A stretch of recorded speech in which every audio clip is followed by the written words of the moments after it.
What's up mga kaburiri? For today's video is magde-decor tayo sa birthday at 50th birthday ng ating client. Kasama ko si Ate Icy, pinakamaganda kong pinsan. So, ayun. Una namin ginawa is nag-pump lang muna kami ng mga balloons. Black and yellow kasama ang white. Mano-mano namin ginawa yan kasi wala naman tayong machine at tipid din yung ating mga kagamitan, materials. Bago pala kami mag-start dyan magawa ng design and decor, isiningit ko muna yung paggagawa ng program para hindi ko nagawin pagkatapos ng design namin. Dahil wala tayong sofa, walang sofa ang ating client, ginawa na natin dito is gumawa na lang tayo ng paraan. Gumawa tayo ng bangko na dalawa ang patungan ng kamay. Then, ni-cover ko na lang ng tela.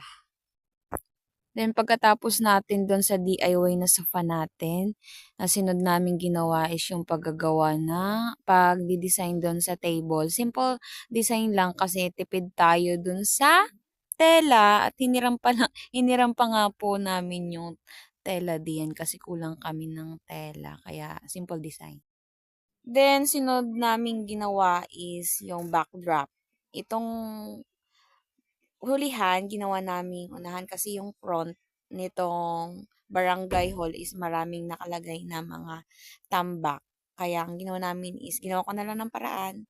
Ginawa lang namin paraan para makapag-design kami. Hiniram namin tong blackboard. At doon namin i-design yung birthday decoration. Then, yun, inilagay namin yung foil curtain. Bali, dalawa lang yan. Ang kinailangan namin, una muna binalutan namin ng black curtain. Then, sinunod yung yellow curtain. Sunod naman gagawin ko namin is, lalagay yung mga balloons na pinamp na namin kanina. Una namin ginawa yan. Then, nilagay namin yellow and black. Bali, nahati sila. Half is dun sa yellow, half din is black. Parang At sumili pa nga yung kuya ko noon. Kung napansin nyo na. And then, inilagay na namin. Pinakabit ko sa mga boys yan. Kasi masyadong mataas. Then, inilagay ko. Yung mga nalalaglag na balloons is ibabalik na lang. Kasi medyo malog yung pagkakakabit. Then, mahirap yan kasi medyo matigas talaga. Struggle yung pagpupush ng thumbtacks. Kaya talagang nahirapan ako dyan. Nahirapan kami ni AC. Siya dun sa baba, paglalagay ng balloons. Then, pagkatapos niya, naming maglagay ng backdrop, hindi pa rin pala tapos. At sinundan namin yung table clothing. Kasi ang available lang na tela namin is white. Ayun, meron kaming audience. Doon si Madam kung paano daw namin gawin yon. Nangingiti na lang ako kasi syempre marami talagang ganun na nagsasuggest. Pero tanggapin natin na may mga taong nagsasuggest, no? Para din sa ikagaganda. This is white lang as in white lang talaga yung available. Dala kong 14 niya kasi wala kaming masitahan kasi malayo doon. Masyadong liblib yung lugar na yon. Kaya, ayun, buti dumating din naman yung isang anak na jokes ng aking client. Then, nilagay natin dun sa unahan. Yan, may mga nakatulong tayo kahit papano. At least hindi tayo pagod. May mga napasuyuan tayo. Dito ng mga table na yan, wala rin tayong chair clothing kaya hindi natin nalagyan. Then, nilagay na natin yung mga cake dun sa unahan. Meron pa nga semento dun sa part na yon. Hindi ko alam kung paano matatakluban pero nagawa naman natin ng paraan yun. Then yan yung tapos na, nilagay namin na yung mga table. And then pagkatapos, nag-meeting na kami ng client kung paano, anong gagawin sa entrance, sa pagpasok ng mga guests natin, mga special guests, kasama nating ka-meeting ang kanyang beautiful daughter, son-daughter, dalawa na. So, yon kasama natin ng kanyang anak at paano gagawin pagpuntarans nila, magagawin ng mga guests, magagawin ng mga iba pang mga relative niya. Then yun, yung pagkatapos ng meeting namin, ini-explain ko lang. Sa mundong ito. At oras na ito, sa nagdaraos ng karawan, walang iba kundi ang aking minamahal na kung lalaki sa pinagkalooban upang makarating sa sabi ng matatanda ay sa laping nasa kalahati na ng paglalakbay. Ito po yung isang napakaganda po na binigyan siya ng Panginoong Diyos ng pagkakataon para maglakbay sa mundong ito. Sapagkat kung tayo po'y maniniwala, tayong lahat ay hindi taga-rito sa mundong ito. Tayo ay manlalakbay lang. Naniniwala po ba kayo? Kaya napakapalad po natin sapagkat mahal na mahal tayo ng Diyos.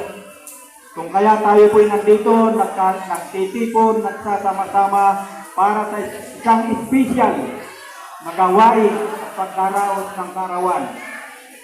Walang iba kundi ang aking bilat na babae. Ano po?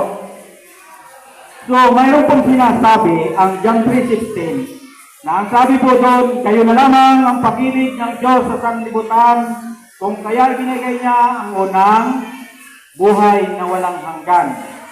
So ako po may tanong sa inyo, naniniwala po ba kayo?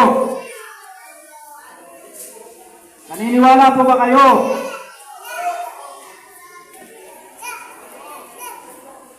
So,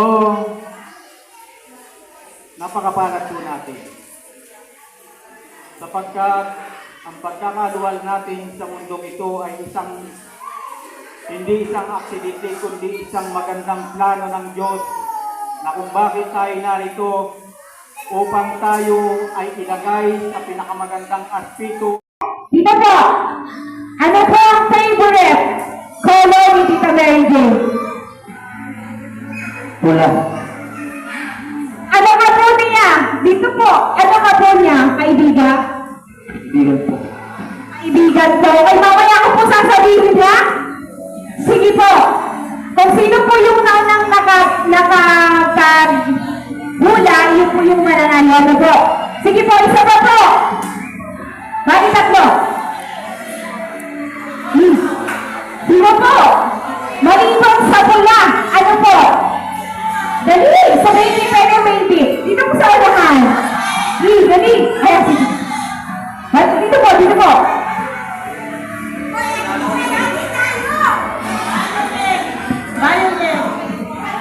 Tita Mary Jane. Okay. Palakpak ng pen. Last one. Last one. Okay po. Ano ba ang color? O ano nga po ni Tita Mary Jane? Ang pinsan po. Okay. May nanalo na! At ang ating nanalo ay color. Ihanda mo na ang pa-Facebook mo dyan, ha? Sabi mo ba yan? At ang color na favorite ni Tita Mary Jane ay green. Ano ko? Green daw eh! Green pala, green. Green?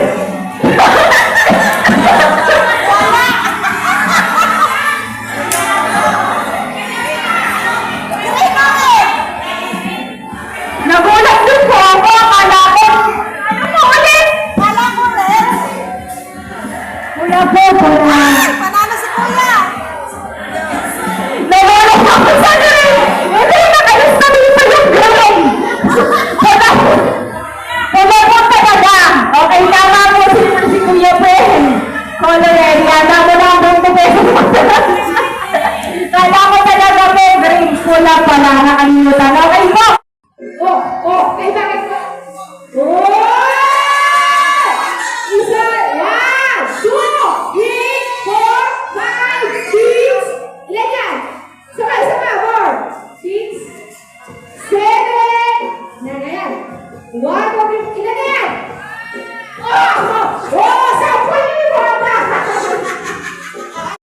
Hindi ko na po na video yung ibang mga video pero yun po yung naging kaganapan sa birthday party ng ating client ni Tita Mary Jane, that I hope na kahit papano ay na-share ko yung ginawa kong video kung paano design para sa 50th birthday at sa birthday simple decoration.